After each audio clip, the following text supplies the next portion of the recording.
Welcome back to Forbidden Knowledge News. I'm your host, Chris Matthew. Tonight, my guest is Brad Olsen. Before I bring him on, I just have to remind you can always get new regular episodes free on Rokfin, Odysee, and all podcast platforms. Go check us out on Rokfin. This is where you get our premium content. Can't get anywhere else. You get our regular shows, and you get all the premium content from all the amazing creators there on Rokfin. Finally, guys, if you are reaching a little bit stage in life where you're getting some gray hairs, maybe a little less energy, check out C60 Purple Power. It may be, of course, the most powerful antioxidant known to man. You know that because I talk about it every show. It's helped me with so much inflammation, energy, sleep, well-being. The list goes on, and you can get C60 for your pets, so your little kitties and doggies can feel just as great as you do. Click the link in the description. You get 10% off your order plus free shipping. Tonight, I want to welcome back to the show Brad Olsen. He is an award-winning author, book publisher, and event producer. His keynote presentations and interviews continue to enlighten audiences at several events, and he has appeared on dozens of radio and television shows, including Ancient Aliens, American Earth, Beyond Belief, and Mysteries of the Outdoors. Brad, welcome back, and how are you doing tonight? Hey, Chris, thanks for having me back on. I'm doing just fine. Just back from 8-state, almost 6,000-mile road trip over the last, about 38 days. Haven't even been back a week. So this is my first interview since then. Hope, I'm all coherent and ready to talk about a conspiracy buffet of things going on. Oh, yes. Also, so I remember I am also producing a How Weird Street Fair coming up in 3.5 weeks. So that's really why I've not been doing too many interviews since I've been back, because now I'm wearing two hats. One is the event producer hat, plus I'm speaking up at the Mount Shasta Summer Conference in a week. So a lot on my plate at the moment, but always great to spend a little time with you, buddy. Awesome. Yeah. And I was just about to ask you what kind of stuff you got going on. So you answered that. That's awesome. And it's conference season. I'm sure you've been to a few already. Last time you were on, we talked about your book, Beyond Esoteric, Escaping Prison Planet. I, for one, am ready to make that damn escape right now. I don't know about you, huh? We'll talk about some escape plans. Yeah. I'm awesome. Thinking the same way plans too. Yeah, I thought tonight we could run through some of the more popular conspiracy theories circulating today. Because, hey, why not? Many have actually come true recently. Go figure. Post 2020 has become the years that are stranger than fiction. And I really want you, the audience, to participate tonight and throw out any questions, theories, or comments as we go, so you can join along in the fun here. So I have one. I want to start tonight with the old Illuminati or cabal or controllers, whatever you want to call them, the theory that they're led by non-human entities or intelligences such as extraterrestrials or maybe demons. I don't know. Let's get your thoughts on that, Brad. Great opening question, Chris, and it really gets pretty much to the root of the whole notion that Earth is a prison planet. And I would just like to refer some of your listeners to the Leo Zagami books that I publish with CCC Publishing. And so he gets into, in his 5-volume set that we published, all about the Illuminati bloodline families and their relationship to malevolent extraterrestrials, let's put it that way, which can take many different shapes and forms. We've often thought that we have to look to the skies if we're talking about UFOs coming from other worlds. But what if they happen to be right here on Earth, such as interterrestrials? And what if those interterrestrials also have multidimensional abilities that we still can't really wrap our head around, called ultra-terrestrials? Well, then we're talking about something that has been hidden for a very long time, but they have their needs too, and sometimes they're using human as chattel. So the storyline as they interact with humans is not always a good one. But the humans that do interact with them, these bloodline families who have become spectacularly wealthy and prominent in positions of their desire, well, they're like cutouts. They were the humans that went along with this plan and with these extraterrestrials. And it's multi-generational. There are many people through the historical lineage of these bloodline families that participate in some of these dark, we could call them satanic rituals. And I think every time I hear that, and I didn't believe it when I was younger, I pretty much grew up atheist and didn't have any spiritual beliefs in this behalf until I started traveling around the world and started having past life recalls and intuition at different places, and realizing that we are spirits in a human body. And understanding that part alone really does help get to the bottom of the ET issue. Like Bill Cooper always said, you put the aliens in the middle of this stuff and you get all the answers. And it all does start coming together. Even this whole concept of prison planet, when you can factor in interterrestrial, ultra-terrestrial, interacting with these cutout humans who basically sold out humanity and have gotten everything they've ever wanted. And so making that deal with the devil in blood starts to make a lot more sense when you put it in this kind of context. So there you go, Chris. I think that is really does. My snapshot of the Illuminati families running this planet. Well, there's some aspects of this that you really can't ignore and you can't get around. First one is you brought up the occult aspect and the ritualistic stuff. You can't get around that. Once you look deep enough into this, there are people in high enough elite, powerful places that they believe in this stuff. They believe in it enough to participate in these rituals, go to these secret occult places and, do whatever they're doing there. Who knows what? It's supposed to be super secret. Some say that they're doing sacrifices, satanic occult rituals, but who knows? But there is definitely this occult aspect to it that you can't ignore. And it also could be, as you were saying, that these entities or whatever they're communicating with may not just be extraterrestrials, but like you said, ultra terrestrials, interdimensional entities that brings you to demons or even angels. Do you think that there is some kind of a good side to this when it comes to off-world entities? Yes, I do. And I do believe that we live not only in a world or a planet with very stark duality, but it does appear to be universal wide, meaning that there is good and bad, that there is a light and a dark. And there are those who have ascended into upper dimensions, such as beyond the fourth, which is also the lower fourth dimension is the realm of demons and some of the malevolent types, the archonic network, shall we say.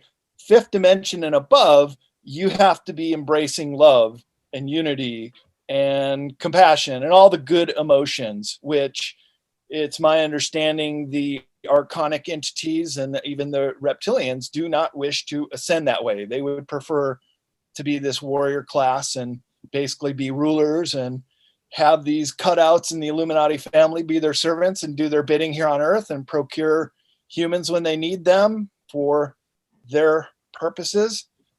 But there are good ones too. And this is what you just described as perhaps, as we've called them, the angelic realms, the fifth dimensional and higher ETs, which can also, I do believe, be our companions, be our guides on a personal level, even meet us in our dreams sometimes. So humans do have the ability to peer into these other dimensions. It's kind of like getting your body trained for a sport. You have to train your mind and especially your third eye, which has just been abused here on Prison Planet on so many ways, being calcified by fluoride and all the poisons that are put in our body. And that's part of Prison Planet too, is how is it that we have allowed this to happen? Now, to your question of these up higher dimensional entities, the good aliens, yes, and I do believe they are the by far majority in the universe as well. but they are ruled by a hands-off policy that is similar to what we learned in the Star Trek episode of the Prime Directive, that you're not allowed to interfere with an evolving civilization such as ours on Earth directly, because then that's in a form taking over. We are a free will planet, and part of that free will is fear and anger and lower emotions that seem to take hold of a lot of people. And if you look at it from their perspective, Chris, say you were a very advanced fifth or sixth dimensional race looking at Earth and what we're doing to ourselves and our planet. I mean, this must be the planet of the apes down here. We're not doing too good, and we're not treating each other very well. So I think they're a bit hands off. They would like to intercede. They want to see us succeed. Definitely.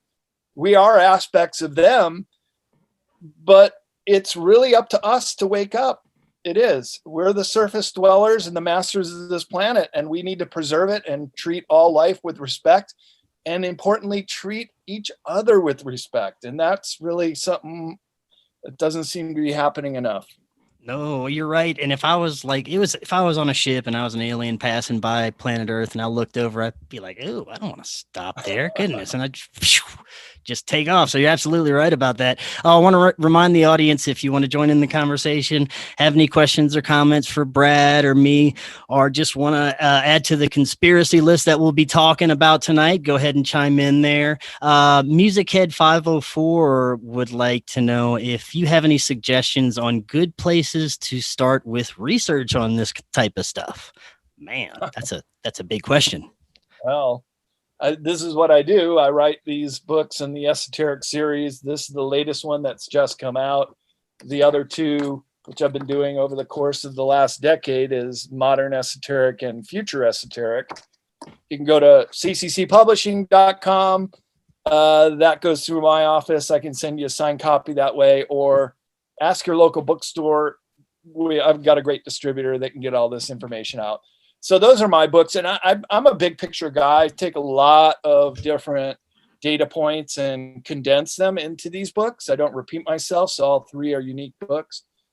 And it's just a lifetime of curiosity, trying to figure out why we don't live in a utopia. Why is there still so much trouble in the world? As Bob Marley's saying, it shouldn't have to be that way. We really should have it together. If we can have this discussion, Chris, and your audience can follow along and nod their head, yeah, why not?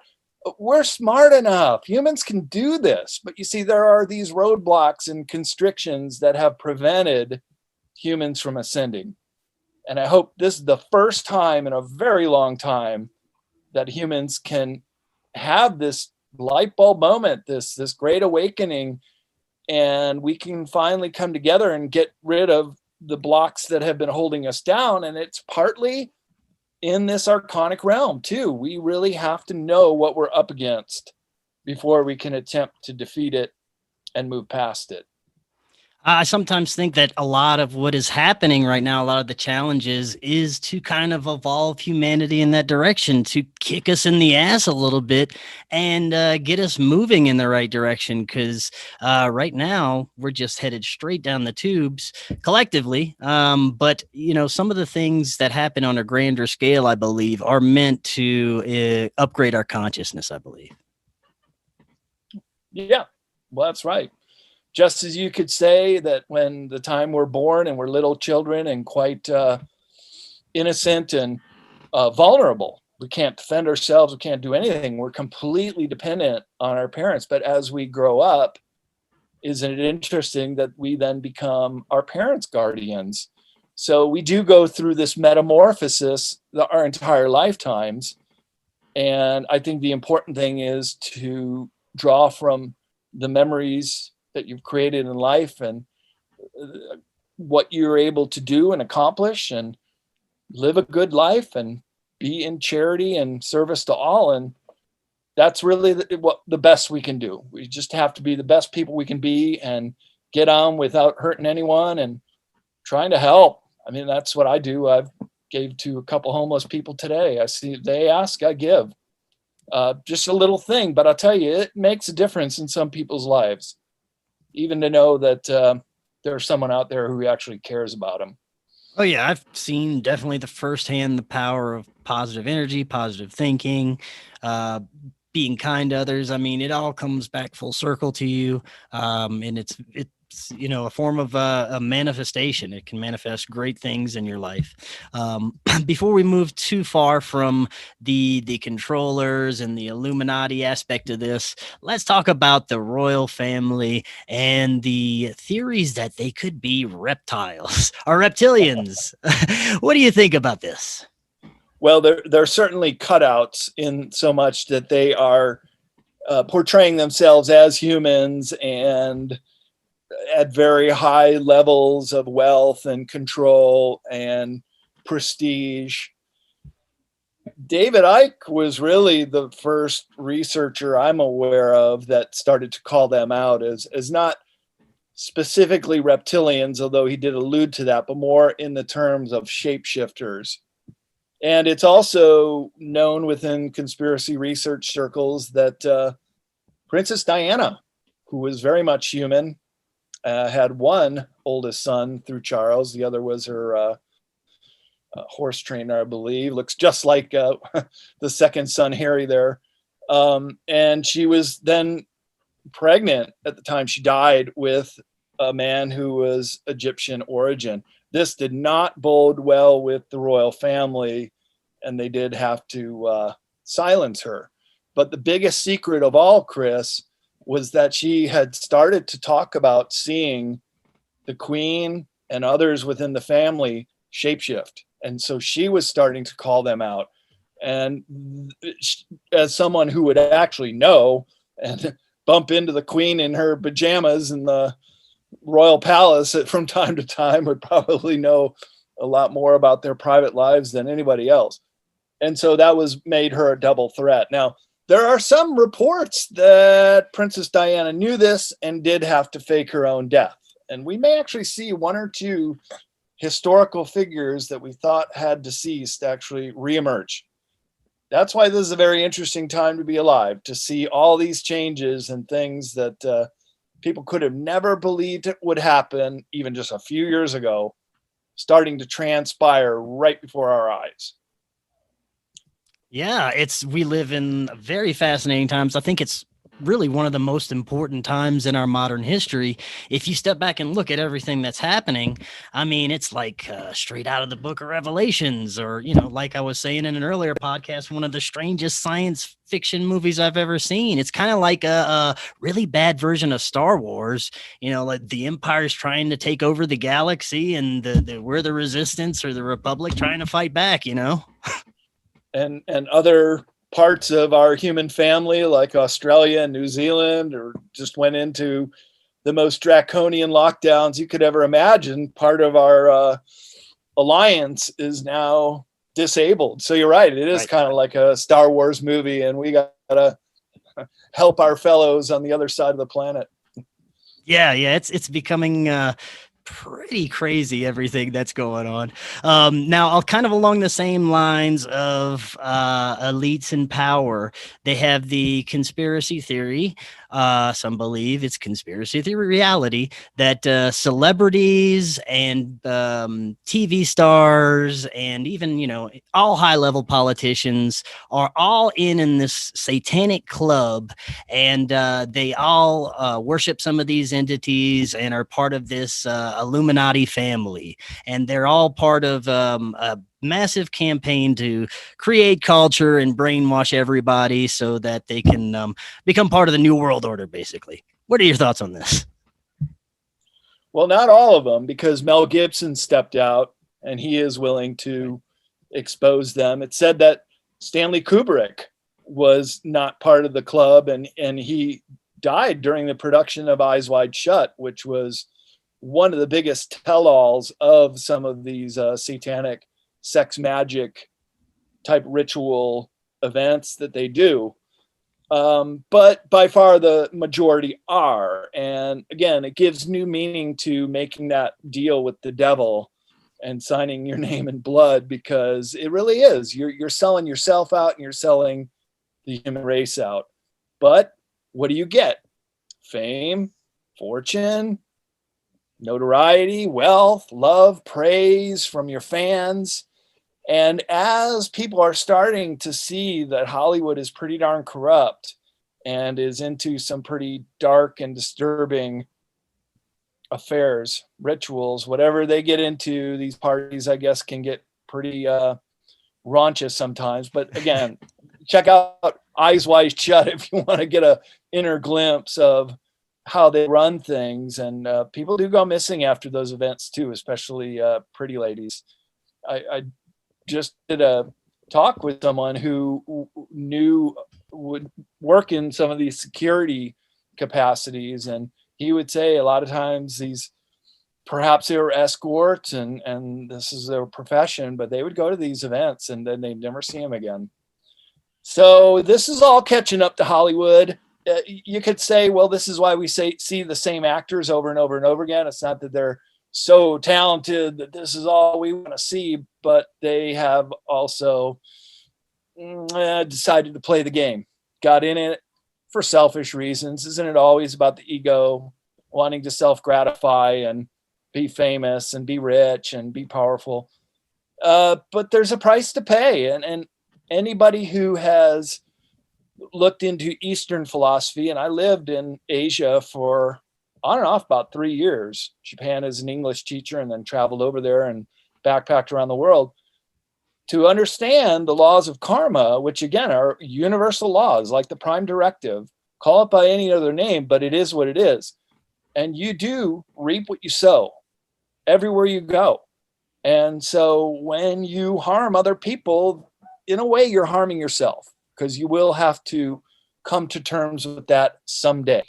Maybe not in this lifetime. And a lot of people in these circles have convinced themselves that they're either going to be immortal or perhaps don't believe in God. It's one shot only. So do art thou will, as Crowley advised, which is seems to be a popular one with some of these people. But the laws of karma dictate that you will feel the pain that you have inflicted on others. And they'll have it coming to them, whether it's in this lifetime or the next, because when you do your life review, when you pass, you'll see all the pain and the suffering that you've brought in the world. And that's why it's such a good idea to tread lightly and try to be as generous, that is charitable, to be compassionate, and to be wise. That is the one good thing about getting old, Chris, is you do become wiser and hopefully rectify for the things that we've done in the world today. And again, I didn't grow up Christian, I didn't practice it, but I'm starting to make a lot of sense about sin and what people have done, and feeling a sense of forgiveness, which is a very high emotion that we should all embrace and not carry that pain with us, because the pain you carry is the love you withhold. And that's a quote from Alex Collier, who I'm going to meet next week up at the Mount Shasta Summer Conference. I'm really looking forward to it. He's an Andromedan contactee, and he very rarely comes to conferences. So I look at this as a great opportunity to hopefully get the chance to hang out and talk to him and make a connection. But I've been a big admirer of his work and his quotes, which I do include in my esoteric series of books. So awesome. Yeah. Yeah, that's going to be really cool. And you're absolutely right about, with age comes this wisdom and more of a understanding of, the power of love and positivity, and just being a better person in general, and bettering yourself in all those ways. It does come along with it, definitely. Before we move away from the celebrity thing, there's something I have noticed lately. Now, I haven't paid attention to movies, TV, celebrities, anything really in the past few years. I've just been kind of focusing on this and the current events that have been craziness. But I have heard that there are celebrities now that are channeling aliens with peaceful messages from aliens. Have you heard about this? Well, haven't people been saying that for a long time? Well, now this is popular celebrities. Like, I wish I could know their names. I don't have any idea, but these popular rap artists and movie artists nowadays claim that they talk to ETs and get messages from them. So I guess, you could be a movie star too. I don't know. Maybe they're atoning for something or distracting. As I keep thinking, we got some big false flags that could be coming up here very, very soon. Once the audits start coming out, especially the Arizona, Maricopa County, which I do believe is coming up next week, there could be a big false flag attack. And let's not forget the mother of all false flags, which I do outline in Beyond Esoteric, and that is Project Bluebeam, the projection of holograms in the sky, combined with voice to skull technology that would then be words in our mind. And how realistic would that be? That could be the ultimate in false flags. And so, as I've said in a few interviews this year, just be aware that that is still a possibility and could happen. Well, I'm glad you brought up Project Bluebeam, because there are some people that believe that that could be a reason why we're getting a little bit of this UFO and alien disclosure talk in the mainstream and coming from our government and mainstream media and of that sort, is because they're thinking about pulling off this massive, like false flag that you were saying, like Project Bluebeam. Do you think that that could be a possibility of why this disclosure stuff is happening? That's right. It would be a warm up or a prelude to start. It's social engineering, Chris. It's predictive programming in media. It's getting people ready for a big, shocking disclosure type story that can be used to distract from other real, meaningful news stories that we should be hearing of. And so these things can be done.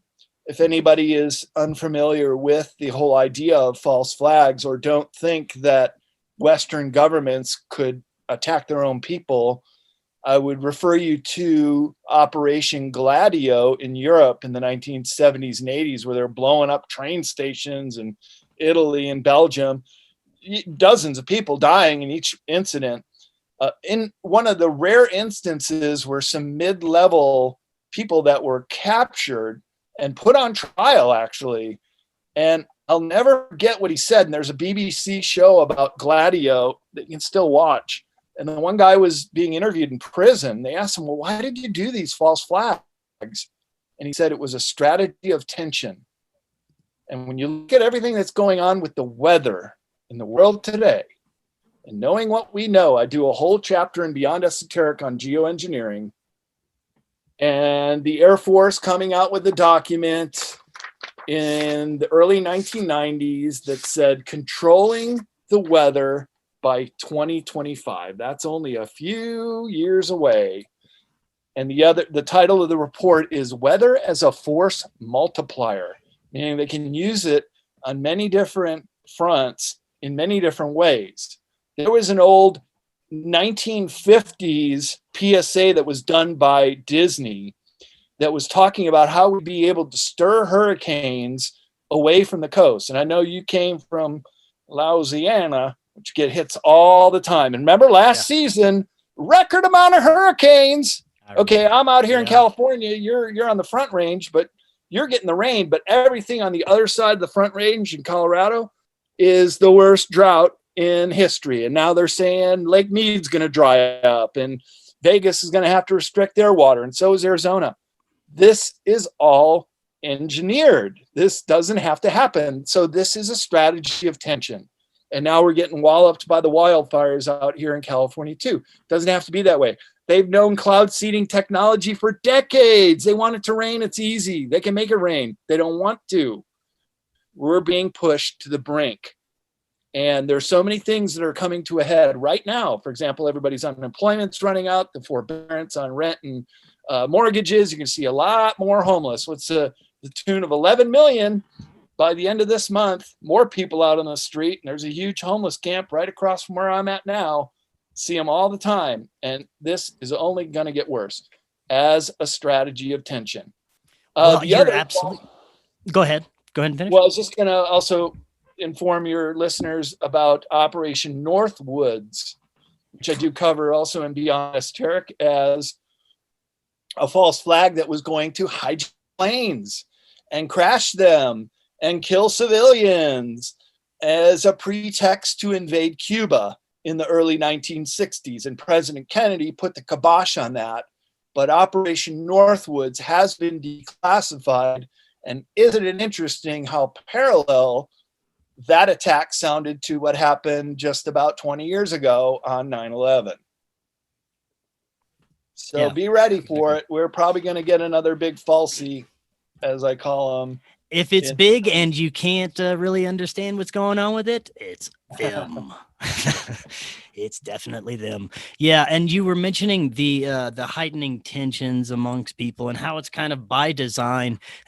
We were talking about this on a show earlier today, how when the whole Cove thing broke out, they were giving out handouts left and right. They were giving out stimulus checks. People were getting help. Corporations were getting help. Businesses were getting help. And all of a sudden, a couple of months ago, all the help gets cut off. People's rent is being due no matter what. You're not getting any extensions. You're not getting any more handouts. You're not getting help with anything. People can't afford the help anymore. Companies can't afford to help anything. So it's all being cut off all of a sudden. And then they start ramping up all this, all this BS going on. So that again, I believe, is something else by design. It's always by design, Chris. There are no accidents. There's no more coincidences. We live in such a socially engineered society now that to even have this conversation, I don't take it for granted much longer. I think our lines of connectivity are going to be severed here too. And if we were to lose the internet and the ability to communicate with each other, it's a real dark day.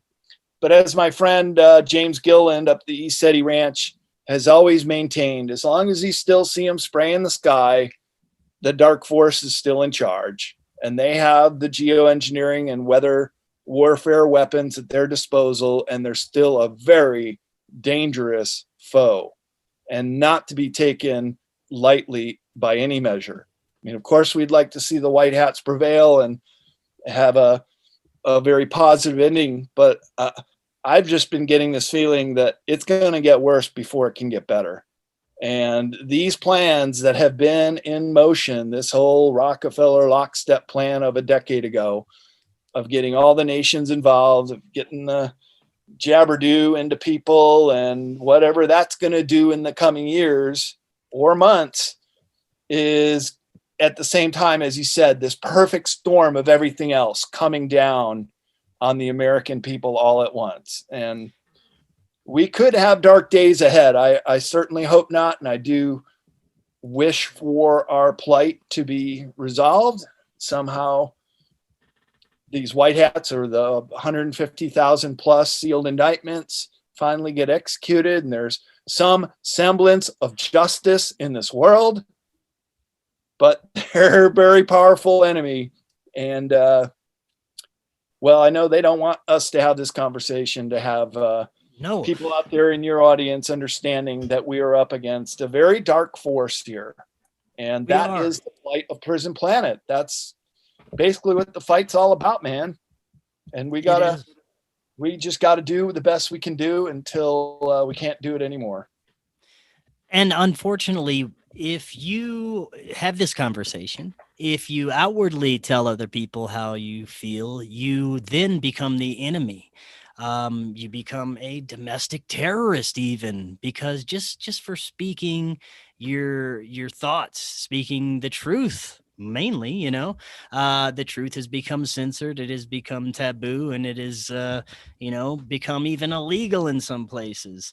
So they're changing the course of our future and history as we go. If people say that, there's no way they could have changed our history that much when you look back at everything, well, they're doing it right now. They're rewriting our history books. They're even taking away our childhood cartoons and things of that nature. So yeah, it's pretty terrifying to see the links that's being gone to right now. And you want to playbook? Reread George Orwell's 1984. Because the protagonist in that story, he worked for the Ministry, of Intelligence. Everything is backwards. Everything is inverted, as it is today. And in 1984, he would talk about them rewriting people out of the history books, that they could be, quote, disappeared if they had gone against the party, if they had gone against the narrative, and they happened to have been the mayor of a city or a prominent person. Well, in future generations, nobody would know about that person because they had written them out of history. You know, that had also happened in Tiananmen Square. You cannot look at one single website from China or a search engine to do any kind of information about what happened in June 1989 in Tiananmen Square, which is a big city square in downtown Beijing. I happened to have gone there on my travels only 2.5 years after Tiananmen Square. So I was there December 1992. And I'll tell you, Chris, the feeling of forbearance, foreboding that was just so prevalent, just you could feel it in the air that something big went down, that not hundreds, but thousands of people died over the course of several days in Tiananmen Square. And that hall was still hanging over Tiananmen Square. And of course, that is the entrance to the Forbidden City right across the street, and all the big communist headquarter buildings line around the side of the Forbidden City. And so there is no historical record in China of that uprising ever happened. So they just took a page out of George Orwell's playbook and just wrote that out of history. And if they win, they'll do the same to this. There will be no Great Awakening, and it never happened. And you can see how misdirecting the mass media already is to get us off the stories that really matter, that could help people understand this world a little better if they were doing their jobs. Yeah, you're absolutely right. I mean, it could happen here. You know, it is happening here. We're witnessing tyranny marching all over our faces right now. I want to remind the audience for the second half of the show here, join in if you guys have any questions or comments, or want to throw in any conspiracies to talk about. Go ahead and put those in the chat. Indrid Cold says global elite / Illuminati have been trading humans to negative ETs for technology. What do you think about that?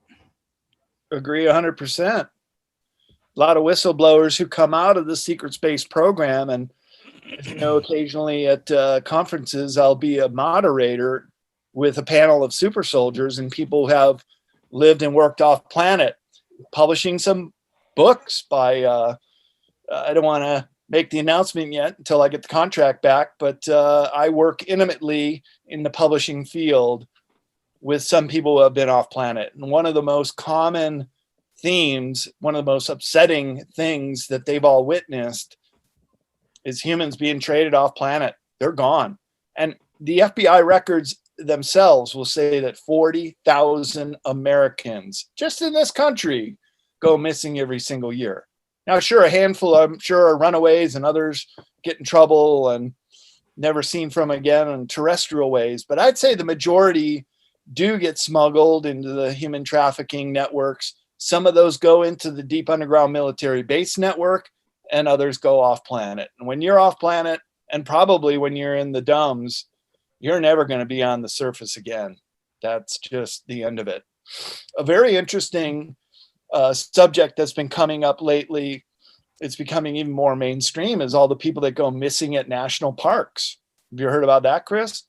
People will be off on a hike missing in the middle of 411, nowhere, and their friend just goes off to take a leak or something, and never to be seen or heard from again. And it's like, where could that person have possibly gone? And it actually happens a lot more frequently than you'd think. Yes, there's been a lot of missing people, like you said, in national forests and parks, and that's a good segue to kind of the secret space program aspect of this control network. I'd like to get your thoughts on how far and deep and advanced you think our secret space program may be. I mean, we've I've had supposed super soldiers here on the show that allegedly have participated in programs like 20 and Back and been off planet, been to Mars and beyond, even beyond our solar system, fighting aliens on different planets, fantastical things that sound like something straight out of Star Wars. But these individuals, I believe that they believe it themselves. So there's that aspect of it.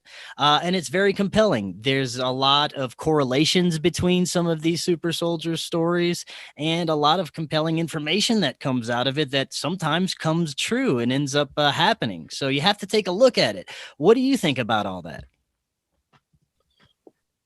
Well, the very first time I was on Coast to Coast with George Knapp, talking about my book, Future Esoteric, and I quote Ben Rich, who was the head of Lockheed Martin Skunk Works and test flying out of Nellis, Area 51, more popularly known. and towards the end of his life, he had a change of heart and he went against his non-disclosure agreements and basically really started to tell everything he knew. In the late 1980s, Ben Rich said, "We already have the technology to take ET home." He also said that we have technology that is decades ahead of where humans are now. I would go so far as to say in 2021, we now have technology in the secret space program that is hundreds of years ahead of what we're still driving around our internal combustion engines, burning fossil fuels. I mean, come on. This could have been phased out over 100 years ago. We could have gone all electric. There were electric cars running on the streets of America in 1890, and they got squashed by big oil. So when you can't make sense of a story, Chris, follow the money. And the money always traces to these big corporations that can not only take in many patents with the wealth they have, but also squash that technology from ever getting out. Look at what they did to Nikola Tesla. He was going to roll out the world system and give everybody free energy. So combine free energy, 0 point energy into backward engineered technology, which we have been gleaning from down crafts for close to a century now. Yeah, they have incredible amounts of technology, including telepathic or to use transportation. Not what is the word I'm looking for? It starts with a Teleportation. Teleportation. There you go. Technology that I've also heard from some of the super soldiers they have been involved with, including the jump room right next to LAX airport. You ever know about that one? And El Segundo. I've heard about it. Yeah. Into LA. Yeah, I had a friend drive me by, and we looked at it. It was just a nondescript building, but Hughes Aircraft had a jump room for teleportation. So advanced technology beyond our wildest dreams and many decades, if not centuries, in advance of what we think they have. Well, we're talking about places that might have advanced technology. You've been to one of these places, Antarctica, and we've discussed your trip there before. And no, you didn't come across any secret space program or bases or secret technologies, but you did have a very interesting and fascinating trip. But what do you think that there is it possible that there could be bases and advanced technology and even pyramids and lost civilizations down there?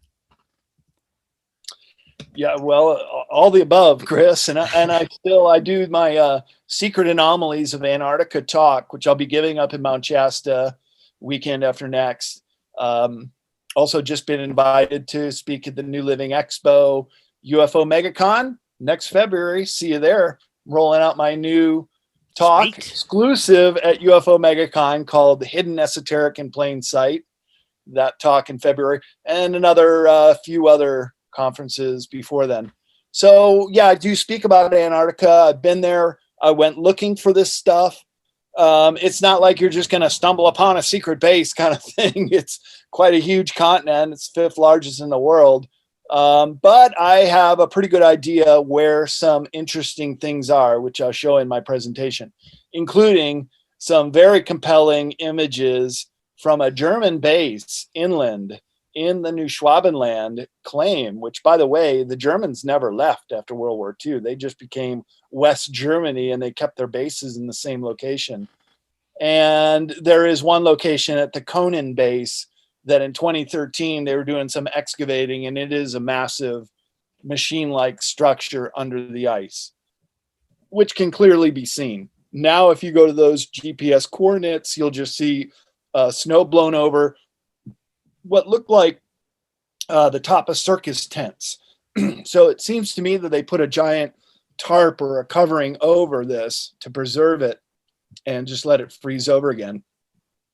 But those coordinates, I couldn't believe it when I saw it when I was looking at maps before my trip. It is an inland seasonal base that is still run by the Germans to this day. So I think that's why they were going down to that particular region called New Schwabenland, just below South Africa. If you go directly below, you did Antarctica in that location.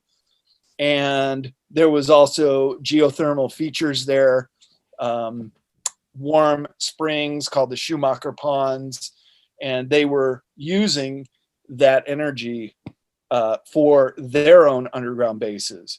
And I do believe that the Nazis had allied with some of these malevolent ETs, especially the reptilians, the Draco of this planet, who are not from here, but they have been here, and they're probably all born here. And therefore, their work around the Prime Directive is, we're interterrestrials. We have as much right to live on this planet as the surface humans. But they backed Hitler in World War II, and that's where they whisked away a lot of their high technology at the end of the war. And that's what confronted Admiral Byrd in Operation High Jump, where these ships came up out of the water and attacked the Armada, known as the Battle of High Jump, sunk one ship as a way of saying, hey, man, you don't want to mess with us. Don't be bombing our New Berlin base again. And indeed, they didn't until the nuclear test called Operation Argus, which I talk about in this book in Alternative 1, 2, and 3. And they say, oh, Alternative 1, we're going to blow these holes in the ozone and let all the radiation and other bad stuff escape. But what they were really doing, it was a cover to bomb with nuclear weapons the New Berlin base. And isn't it interesting that only 2 years later, we get the Antarctica Treaty, which specifically states there will be no testing or use of nuclear weapons on the whole continent of Antarctica.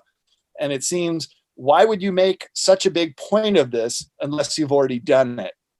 And so if I were ever to go back to Antarctica, I would like to go to this area with some Geiger counters and some sensitive equipment and do some testing around there and see if indeed they did nuke the Germans out of Antarctica, which they just moved to South America, which is a much more equitable climate. And there are huge land holdings in Chile and Argentina, about the size of some of our small states, that are owned by mysterious owners who bought it all up in the 1930s into the 1940s. You know, Martin Bormann, the money man, number 2 to Hitler at the end of the war, he went missing.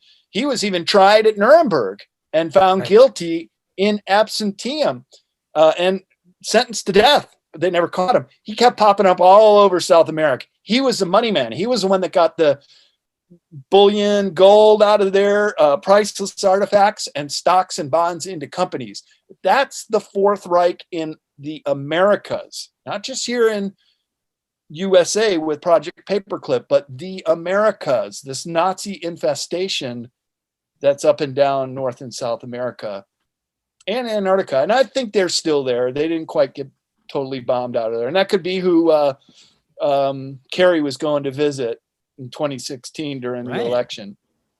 Now, with these factions that are in control, you know, basically the Fourth Reich and whatever else is out there, do you think that they are just basically, they don't get along, that they are battling factions for different interests, and it may not be this pretty pyramid structure that a lot of people have in their minds? Well, there are factions, there are different control groups, and I think things have not gone completely according to plan or as well as they had hoped. And so there is some inner fighting now amongst them, but they have been pretty unified in their desire to lock down the planet, lock down the human race, keep us in subjectivity and complete control. And they've done quite a good job at that over the centuries. The problem is there's too many of us who are starting to see through what they do and understand their MO and not going along with it. But just to, it's kind of like the magician's trick. When you see how they pull the rabbit out of the sleeve and you go see the show again and you watch them do it, you won't miss it next time. Once you see the magician's trick, you'll always remember it. And so too many of us, and this is also true with false flags, once you see how they start doing these things and it's problem solution, problem control solution, how they, this Hegelian dialectic to get us into the mode of thinking, the social engineering to move us into a direction they want us to go. It's quite obvious what's going on here and the control agenda at hand. Yep, you're definitely right. Now we are reaching the last few minutes of the show. I want to remind anyone in the audience, if they have anything they want to add to the conversation, go ahead and jump there in the chat. I thought a great place for us to close tonight would be the prison planet aspect and how to escape from it, like you were saying earlier. Now, I have kind of dabbled in the theory that nothing around us is real. This could be a simulation of some sort. We could be living in some kind of programmable reality of all ones and zeros. I don't know for sure, but things definitely at times point to that theory. But there's also the theory that we're just an experiment for off-planet entities. We're like a petri dish that have been created by these things, and they pop in and out and do experiments on us and check on us and see how we're evolving and getting along. I don't know. It could be either one of those things. What are your thoughts on this? Well, Chris, this is the subtitle to my new book, Escaping Prison Planet. And I really like it when the hosts add their 2 cents about what escaping prison planet would be. Really, it's an accumulation of all the things we talked about tonight. But on a personal level, it's just to be the best person you can be and to be forgiving and to move on with your life in such a way that you're not doing harm to others, but you're trying to bring a little bit of joy or a little bit of charity or compassion into the world. And that's really the best we can do sometimes. And it's not to say everybody has to be a president or a movie star or a best-selling author to do this. We can all do it in an interpersonal way. That's my antidote to escaping prison planet, and basically how I don't get depressed by what's going on in the world today. Like you said, maybe we are living in some kind of holographic universe, and we're just doing this little marionette dance in these flesh bodies that we have, and how our spirit takes us through life is going to be determinant whether we're going to need to come back here to Prison Planet and continue to learn the lessons that we should have been taught to learn and work out in this lifetime. So it's kind of a shame that it has to fall on our shoulders to learn Eastern philosophy and the laws of karma. And wouldn't it have been great, Chris, if in kindergarten and preschool we were already learning about our chakras and how to communicate telepathically and how to be an astral traveler? I mean, that is where the human race should have been going. That's like Jedi school right there, man. That's right. How come we weren't in Jedi school? Exactly. I mean, that's the future I would like to see here on planet Earth. But can we get through this? I think we can. And I think there will be a very spectacular collapse of all the institutions that we've held for granted for so long. But there is a period of darkness before we get to the light. So just for everybody, hang in there. This is the greatest show in the universe. And to be incarnated as an adult human right now and watch it all go down, like you said, even a small part of just doing little bits of good in the world today is all it takes. And it's all you can do. Yeah, that's very well said. I do want to touch on something before I let you go that you mentioned, and it's reincarnation. Do you think that we do choose to come in here and help out at times, or are there times where we don't even have a choice, where it's more of an evolution thing and we haven't learned what we're supposed to learn, or maybe just both? Yeah. Nearly everybody's here for Earth School, meaning they didn't get it right the first time. If you've killed anyone, and I know I have in past lifetimes in warfare, not at all in this, that right there is almost a guarantee you're going to have to come back and learn and feel the pain that you've inflicted. That's really what you're going to have to do. There are what are known as bodhisattvas, which are in Eastern beliefs, but I think anybody can do it. Is if you've already reached or attained a state of enlightenment or very higher awareness that you have pretty much worked out all of the karma, all of the different emotional states. For example, why is it that people are so fearful even from the time they're children? That perhaps we're bringing with us from past lifetimes a fear of water. If you last lifetime you drowned, many different fears. I got this one for you, Chris. This is something I've learned recently, that there are only two fears that we have instinctually, and that's from being a little baby: the fear of loud sounds and the fear of falling. And so both of those can be overcome as we grow into adults. You don't have to be afraid of loud sounds anymore, and you won't be afraid of falling. But all other fears are learned. And therefore, when you understand that there really are no fears, and that the fear is the main emotion emanating from planet Earth, and really the biggest problem that humans have, when you realize it's all really just in our minds. We have been programmed, some of, but all our own phobias that we cling to. And I think some of that does also carry over from past lifetimes. So remember the old saying from ancient Greece: know thyself. And when you know thyself, you have no fears, and you can walk and tread lightly in this world and be the best person you can be day in, day out. Very well said. That was a perfect note to end on. And thank you so much, Brad, for coming on tonight and sharing your wisdom with everyone. I hope that we can do this again very soon. I know that you got a lot coming up. Before you head out, is there anything upcoming soon that you'd like to remind everybody to go check out?